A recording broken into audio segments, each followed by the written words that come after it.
오늘의 마지막 주제 81페이지에 있는 행정행위의 요건을 공부하실 거고요. 지겹죠 이놈의 처분 시리즈. 뭐 처분의 의, 처분의 종류 중 기속재량, 그다음 허가, 특허, 인가, 나머지, 그다음 처분의 부관, 오늘 처분의 요건. 요건을 갖추면 효력이 발생하겠죠. 다음 주 첫 시간은 처분의 효력, 그다음에 뭐 처분의 하자, 처분의 취소 등등등. 네, 거의 한 4주차까지는 다 처분 시리즈를 배운다고 생각하시면 돼요. 왜? 행정법에 가장 중요한 게 처분이니까. 그럼 나머지 4주 동안은 뭘 배울까요? 처분을 다투는 무슨 소송? 항고소송 배우시겠죠. 입문 강의 자체가 처분과 항고소송 두 개를 완벽하게 끝내자를 목적으로 만들어진 강의고, 물론 이 두 주제에서 모든 문제가 다 나오는 건 아닙니다. 문항 개수로는 한 11문제 정도 돼요. 통상 플러스 마이너스 1 정도 될 수는 있겠지만, 근데 내용적 또는 난도에 있어서는 압도적으로 이 처분과 항고소송이 중요한 부분이어서 처분과 항고소송만 제대로 이해를 하신다면은 나머지는 진짜 수월하거든요. 그 첫 단계를 지금 우리가 어렵게 가고 있는 거고, 오늘의 마지막 주제 처분의 요건은 둘로 나누어질 수 있는데, 여러분 제목만 먼저 읽어볼게요. 큰 숫자 파란색으로 1번 처분의 성립 요건, 2번 처분의 효력 발생 요건. 물론 3번도 있긴 하지만 3번은 오늘 볼 것도 아니고 그 자체로는 의미가 없는 거기 때문에 이 두 가지만 보시면 되는 거고요.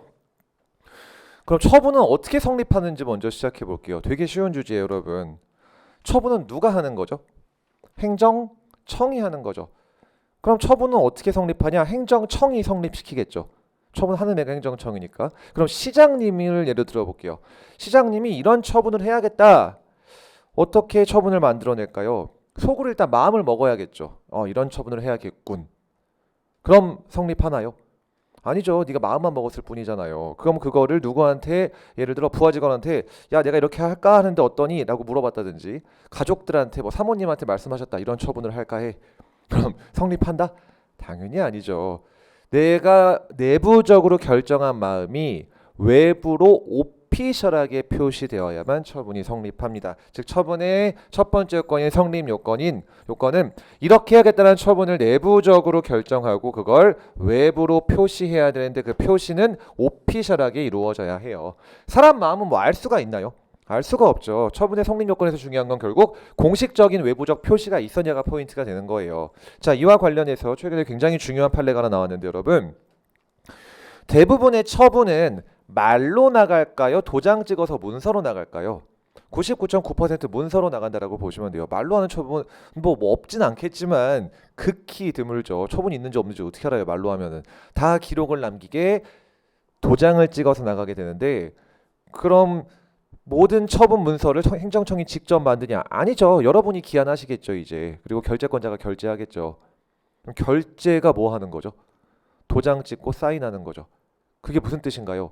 내가 처분하겠다는 의사를 오피셜하게 도장 찍어서 표시한 거죠. 바로 문서에 의한 처분에 있어서는 언제 처분이 그럼 표시돼서 성립한다?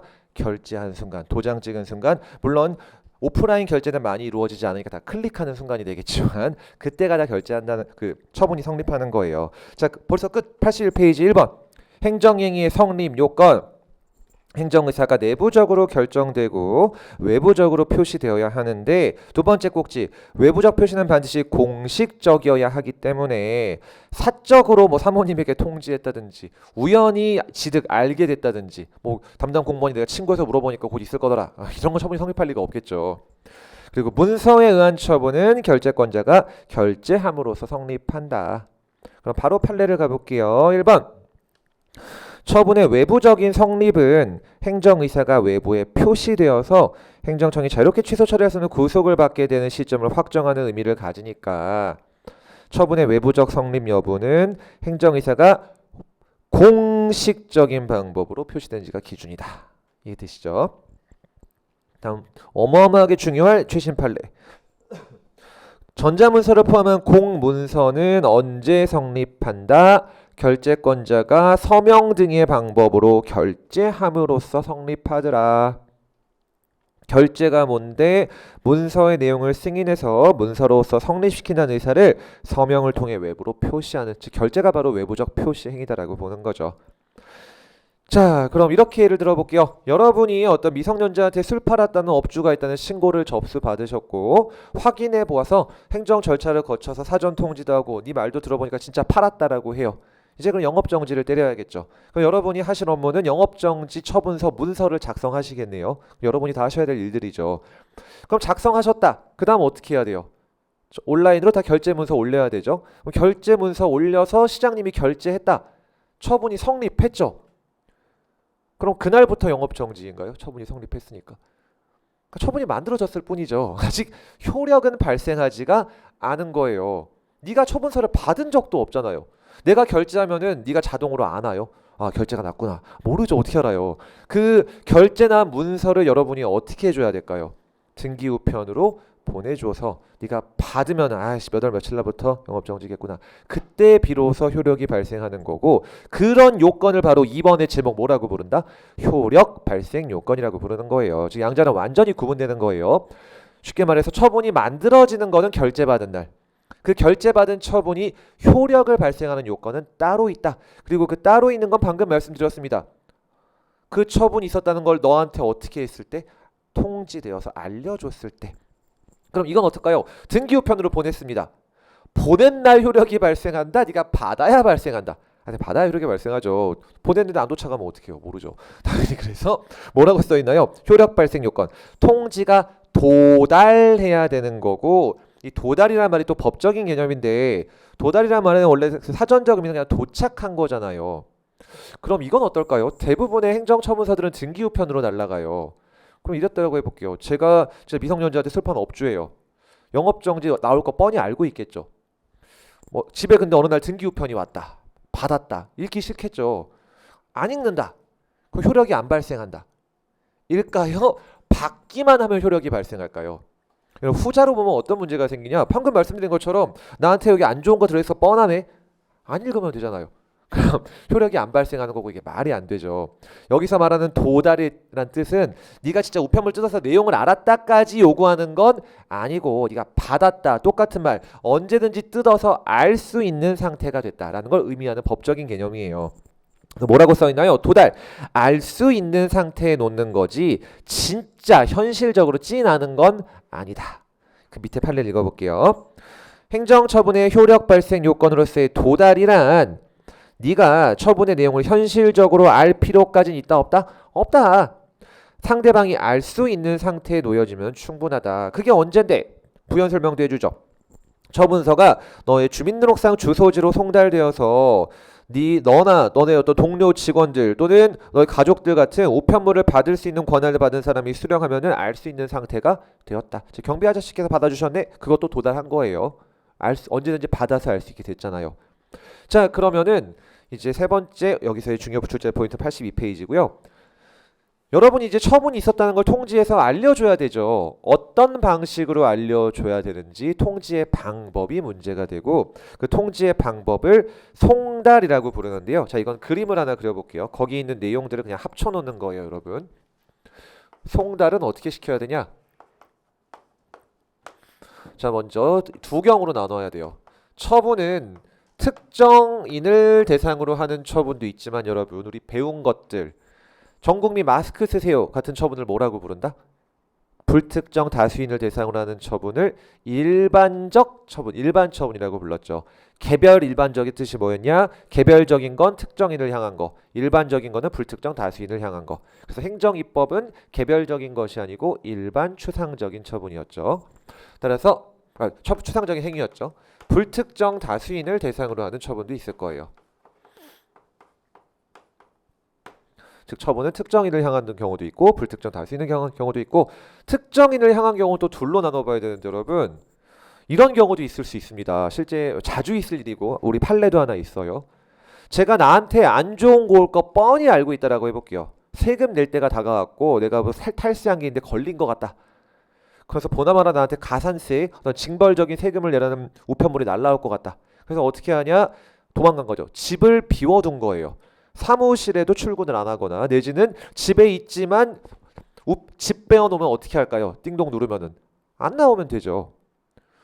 그럼 또 어떻게 되는지가 문제가 됩니다. 즉 특정인에 대해서 그냥 갔더니 네가 받는 경우가 있는데 아무리 배를 눌러도 안 나온다든지 또는 주민등록 주소지를 조회해 보니까 없는 사람이다. 주민등록이 말소된 경우도 많거든요, 실제로. 뭐 채무 관계 있거나 이런 사람들은요. 일부러 지워버리는 거죠. 송달이 불가능하다. 그럼 또 어떻게 해야 되냐? 그냥 이 사례를 말씀드린 김에 이거 먼저 가볼까요, 여러분? 아무리 배를 눌러도 안 나와요. 어떻게 해야 될까요? 영원히 너가 도달받지 못하게 되면 처분의 효력이 안 발생한다. 이러면 좀 말이 안 되죠. 법이 그렇게 허술할 린 없겠죠. 진짜 그럴 것 같으면 세금 내기 싫으면 다 그냥 안 나오면 되잖아요. 그런 경우를 대비해서 우리 행정절차법에서는 너무나 간단한 방법, 인터넷에 올려버리면 돼요. 구청, 시청의 공시송달이란 방법이 있습니다. 그걸 정확한 용어로는 행정절차법상 공고라고 부르고요. 실무상은 공시송달이라고 불러요. 앞으로 이 표현으로 부를게요. 이게 훨씬 쉬운 표현이니까. 어떻게 하는 거냐? 인터넷에 올리는 거예요. 또는 지자체 뭐 게시판에 올린다든지, 지자체 관보에 게재한다든지, 이런 공보에 게재한다든지, 이런 식으로 송달이 도저히 불가능한 경우에는 그냥 공시하는 방법. 똑같은 말 인터넷에 올려버리면 된다. 그럼 어떤 사례였었냐? 요 판례가 제가 넣어놨네요. 이런 사례예요. 방금 말씀드린 것처럼 세무공무원이 직접 이제 갖다 주려고 이 양반이 하도 안 받길래 아무리 찾아가도 안 나오는 거예요. 그럼 어떻게 했냐? 놔두고 온 거예요. 그냥 집 앞에. 효력이 있을까요? 없을까요? 없어요. 인터넷에 올리는 이 절차법에 따른 공고를 해야 되지, 놔두고 왔다는 말에 한마디로 공무원이 실수했다는 거예요. 효력이 있다 없다? 없다 라는 내용이 되는 거고, 그럼 놔두고 올 수 있는 경우는 어떤 거냐? 이 경우예요. 자, 송달이 가능하면은 두 가지 방법으로 송달해 줍니다. 여러분은 100에 99 아마 우편물로 송달하시겠죠. 우편으로 보내버리면 되는 거예요. 우편은 또 두 가지 방법이 있을 거예요. 하나는 싼 어떤 우편, 보통 우편이 있고, 좀 더 비싼 등기 우편이 있겠죠. 보통 우편, 등기 우편. 자, 둘은 너무나 큰 차이가 나는데 여러분, 내가 보통 우편을 보냈는데 한 일주일 정도 지났다. 네가 받았다고 장담할 수 있다 없다? 없죠. 배송 추적이 안 되잖아요. 따라서 보통 우편을 보냈다라고 해봤자 네가 도달됐다라고 추정, 이름 인정해 줄 수가 없는 거예요. 근데 등기 우편 보냈고 반송 안 되고 며칠 지났다. 물론 배송 추적도 가능하지만 당연히 도달 추정 되나요 안 되나요? 되는 거죠. 도달한 거예요. 등기 우편은. 그래서 굵직한 건 당연히 등기로 가야 되는 거죠. 그럼 이렇게 집배원을 통해서 우편 송달하는 방법도 있지만 어떤 방법도 있을까요? 내가 직접 가서 줄 수도 있겠죠. 그걸 교부 송달이라 그래요. 직접 준다. 여러분이 가서 찾아가는 서비스로 줄 수도 있을 거고, 어떤 민원인들이 직접 와서 뭘 받을 수도 있겠죠. 서분 문서를. 두 가지 방식 모두 다 가능해요. 자, 그럼 교부 송달은 누구한테 해줘야 될까요? 예를 들어 여러분이 직접 들고 민원인의 그 처분 상대방 집에 방문했는데 이 양반은 없고 가족들만 있다. 그럼 가족들한테 줘도 된다 안 된다? 당연히 되는 거예요. 왜? 어차피 전달될 것이 뻔히 예측되잖아요. 그런 거를 보충 송달이라고 불러요. 보충적으로 가족들 뭐 같은 직원들 누구들한테 줘도 된다. 애들한테 줘도 돼요. 부모님한테 드릴 것이 예상되잖아요. 근데 이런 경우가 있습니다. 가서 만났는데 너를 내가 직접 주러 가서 만났는데 네가 죽어도 못 받겠다고 한다. 난 이거 받을 수가 없다고 막 버틴다. 나를 만났는데 그럼 강제로 손에 쥐어줄 수는 없잖아요. 어떻게 해야 될까요? 그땐 그냥 놔두고 오는 거예요. 그거를 유치 송달이라고 불러요. 유치, 둔다 이 말이죠. 이런 식으로 가게 됩니다. 그래서 아까 여러분 세무공무원 사례랑 헷갈리시면 안 될 게, 아까 세무공무원 놔두고 왔는데 효력 발생하지 않는다 그랬잖아요. 그건 어떤 상황이었으니까? 못 만났으니까. 못 만났을 때는 어떻게 해야 돼요? 공시송달로 행정절차법에 따라 인터넷에 올렸어야 되는 거고, 만났는데 죽어도 못 받는다라고 한다. 그럼 어떻게 해야 돼요? 놔두고 오면 돼요. 훨씬 편하게. 네, 그런 방식이었기 때문에 그 세무공무원 사례는 이걸 잘못했던 사례가 되는 거죠. 자, 이렇게 바로 특정인에 대한 송달을 벌써 살펴봤고요. 그럼 불특정 다수인을 대상으로 하는 처분, 일반 처분. 그럼 어떻게 해줘야 될까요, 대체? 전 국민 마스크 쓰세요라고 해볼게요. 누구한테 통지해줘야 될까요? 5,200만 전 국민. 말이 좀 안 되죠, 이게. 내지는 뭐 청소년 유해 매체물 결정 고시했다라고 해볼게요. 대표적인 일반 처분이죠. 이 영상물을 다루는 모든 애들은 19금 딱지 붙이고 미성년자한테 팔지 말고 이런 의무를 부과시키잖아요.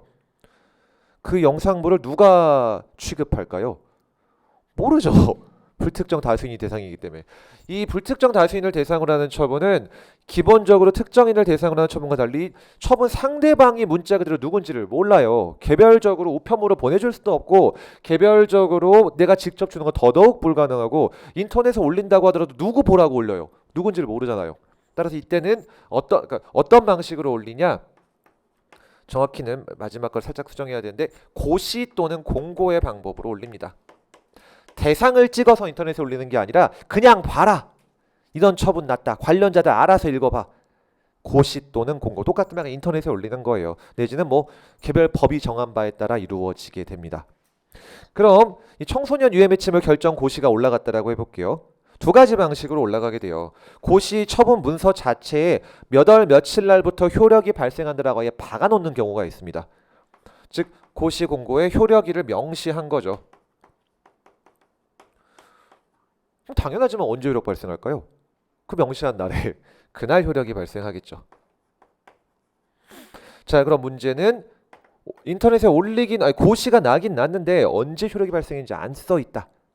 자, 이거를 이제 공시송달이랑 비교해서 공부하셔야 되는데 여러분, 자, 비교하기 위해서 하나 좀 건너뛰었는데 공시송달로 다시 올라가 볼게요. 공시송달은 개념이 뭐였죠? 특정인에 대한 처분인데 네가 송달이 불가능하다. 뭐 여러 가지 이유 등으로 인해서가 공시송달이었고, 다음 여기서 말하는 고시 공고는 특정인이 아니고 불특정 다수인을 대상으로 하는 일반 처분이죠. 간혹 이 부분 얕게 공부하시는 분들은 어느 정도 공부 기간이 되심에도 불구하고 얘네 둘을 구분 못 하시는 분들 꽤나 많아요. 정확히 두 가지가 이해가 되시나요, 여러분? 둘 다 인터넷에 올린다는 방법은 똑같아요. 근데 개념은 전혀 달라요. 하나는 누군지 모르니까 인터넷에 올리는 거고, 하나 너한테 보내는 건데 안 되니까 올리는 거고, 전혀 개념이 다릅니다. 그럼 얘네를 왜 구분해야 되냐? 효력 발생 날짜가 달라서 그래요. 공시송달은 행정절차법에서 정한 바에 따라 인터넷에 올린 날 효력이 발생하는 것이 아니라 인터넷에 올리고 14일이 지나야 효력이 발생합니다. 넉넉하게 2주 정도는 시간 주는 거예요. 인터넷 그 정도 읽어보겠지 뭐 이런 취지가 좀 담겨 있는 거죠. 그럼 이와 달리 불특정 다수인을 대상으로 고시 공고를 하면서 몇 월 며칠 날부터 효력이 발생한다고 안 찍어놨다. 이때는 14일이 아니고 5일이 지나야 효력이 발생합니다. 그래서 얘네를 잘 구분하는 것이 출제 포인트 중에 하나예요. 14일과 완벽히 다르죠, 여러분. 자, 이상의 내용들이 바로 82, 3페이지에 적혀 있었던 내용들이 되는 거고요. 그럼 교재를 통해 하나씩 정리해 보도록 할게요. 82페이지 먼저 맨 위에 통지의 방법. 특정인을 대상으로 할 때는 어떻게 하냐? 송달의 방법으로 한다. 송달은 어떻게 하는데 먼저 상대방이 첫 번째 내용 이건 안 말씀드린 내용이에요. 여러분 이건 어떨까요? 참고로 매년 9월, 11월이 되면 재산세가 부과되는 그 달이거든요. 통상 미리 다 정해놓기 때문에 홈택스라는 이제 국세청 홈페이지에 접속을 하면은 아이씨 세금 나왔네 확인이 가능해요.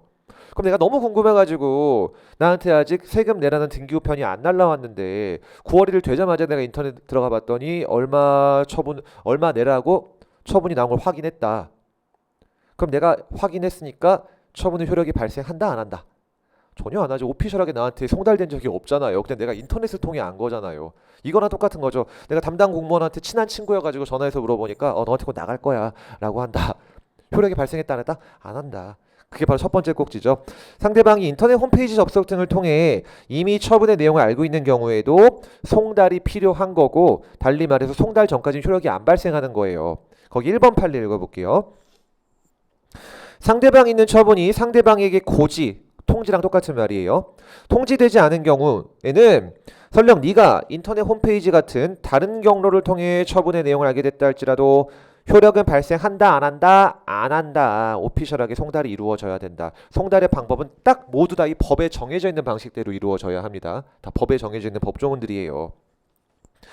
다음 다시 위로 올라가 볼게요. 화살표 두 번째 화살표죠. 상대방이 처분서를 송달받지 못했다. 그럼 통지가 이루어지지 않은 겁니다. 어떤 사례? 수령 회피를 위해 일부러 내가 그 집을 비워둔 거. 아까 말씀드린 그 세무공무원 사례예요. 읽어볼게요. 2번 판례.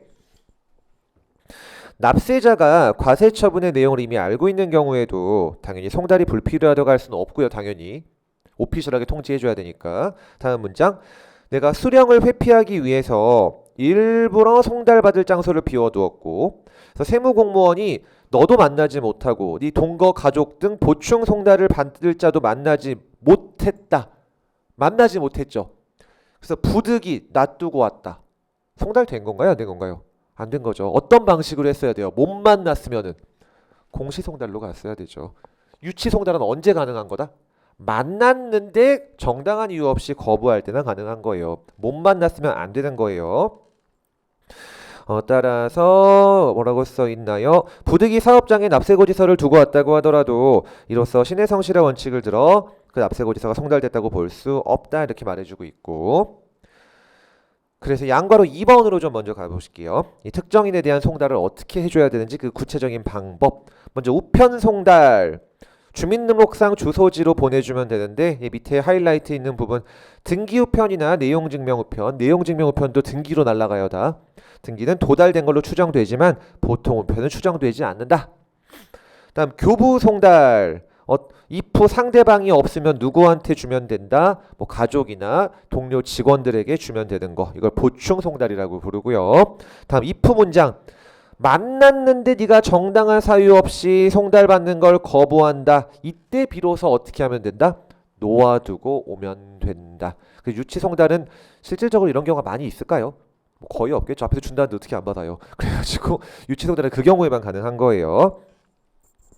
다음 또 하나 그냥 조문 내용인데요. 전자적 통지. 똑같은 말 전자문서예요.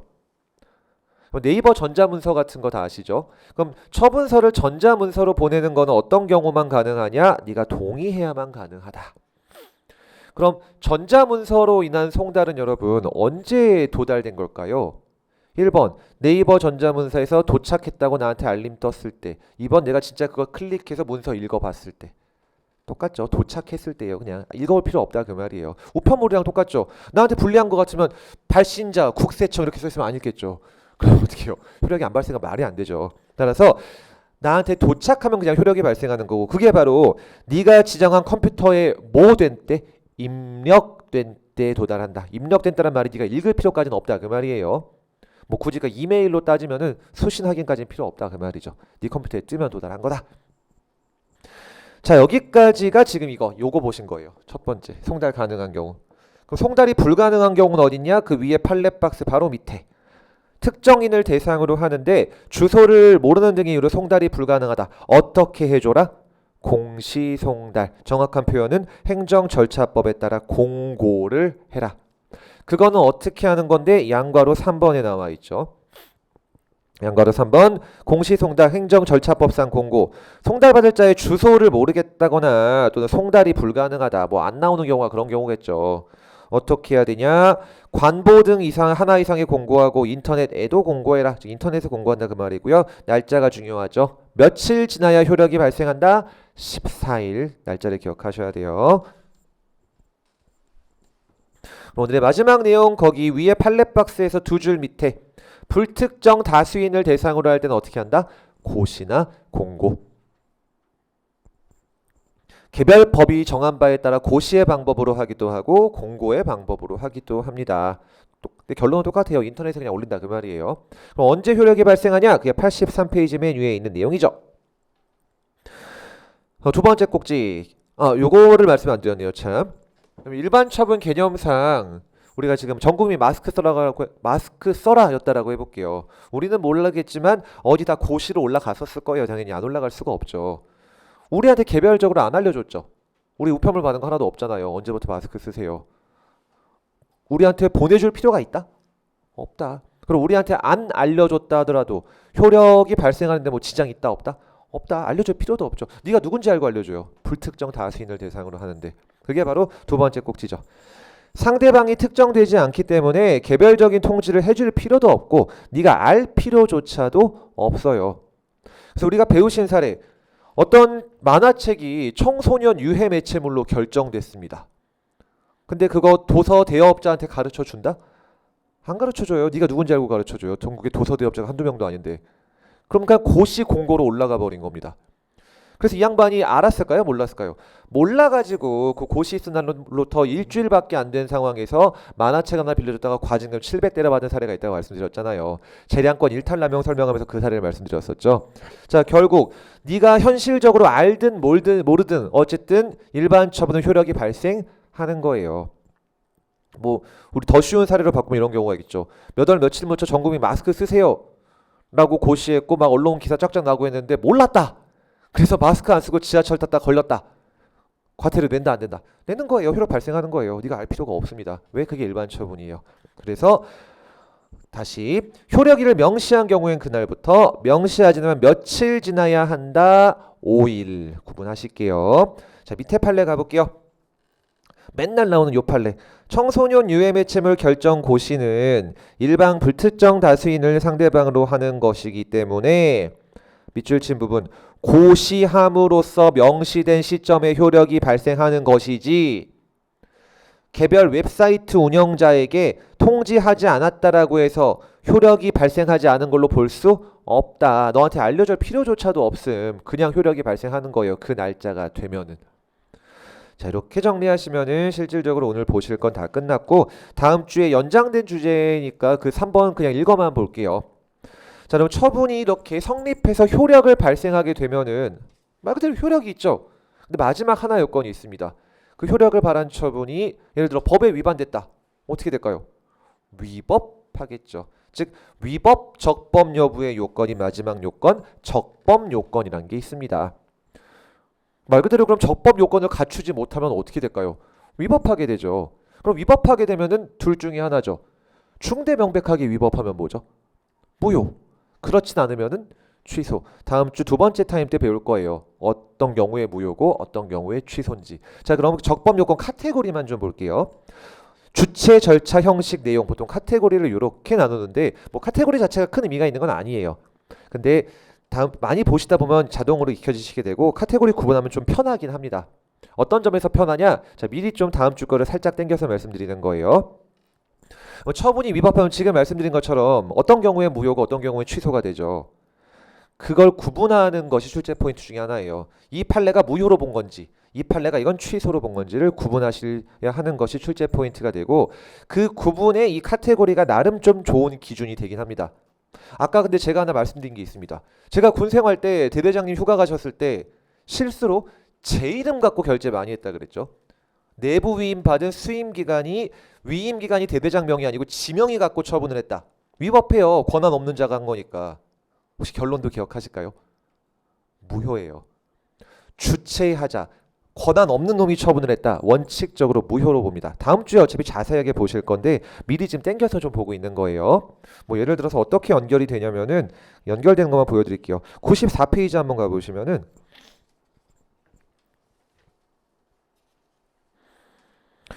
이제 판례가 굉장히 많이 나오죠. 뭐 구체적 위법 사유라는 제목 하에 양과로 1번 주체의하자. 권한이 없는 놈이 처분했다. 원칙적으로 뭐다? 무효예요. 이런 큰 카테고리를 기억하시면 좀 편하시거든요. 그럼 이왕 거기서 본 김에 95페이지 양과로 2번은 제목이 뭔가요? 절차의 하자예요.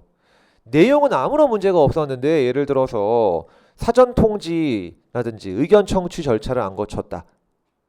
그럼 내용은 어차피 문제없기 때문에 무효로 볼까요? 대부분 취소로 볼까요? 취소로 봐요. 그래서 원칙적으로 취소 사유로 봅니다. 크게 기억하시면 좀 편해요. 다음 주가 아니죠. 다음 주에 볼 내용 왔네요. 다음 주에 보실 내용이니까. 그 다음 세 번째, 여기 양가로 3번은 뭐죠? 형식의 하자. 여러분 처분은 뭘로 해야 된다? 말로 하면 안 되고 종이로 나가야 되는데 실수로 말로 해버렸다. 그건 그냥 무효입니다. 말로 처분하는지 안 하는지 어떻게 알아요? 모르죠. 그 다음 마지막 다음 페이지. 내용상 하자. 뭐 법에 위반됐다. 비례의 원칙에 위반됐다. 그건 다 케바케 진짜 몰라요. 그냥 중대 명백설에 따라 케바케로 판단하게 되는 거고, 방금 보신 주체, 절차, 형식, 내용 요걸 통상 처분의 하자를 공부할 때 나누는 적법 요건 카테고리로 구분하시는 게 일반적인 태도. 그래서 83페이지에 있는 내용을 한번 읽어본 거예요. 83페이지에 적법 요건 주체 절차 형식 내용이 있죠. 이런 카테고리가 있고 다시 한번 정리. 주체하자는 원칙적으로 무효. 절차하자는 원칙적으로 취소. 형식의 하자, 즉 문서가 아닌 말의 형식으로 나갔네. 그냥 무효. 내용상 하자 모른다. 케바케. 네, 이런 그리고 출제 포인트는 이게 무효인지 취소인지를 어쩔 수 없이 암기를 해야 되는 건데 그거부터가 다음 주 두 번째 타임부터 하게 될 겁니다. 자, 이번 시간 평소보다 조금 한 5분 10분 정도 빠르네요. 네, 여기서 마치도록 하겠습니다. 수고 많으셨습니다.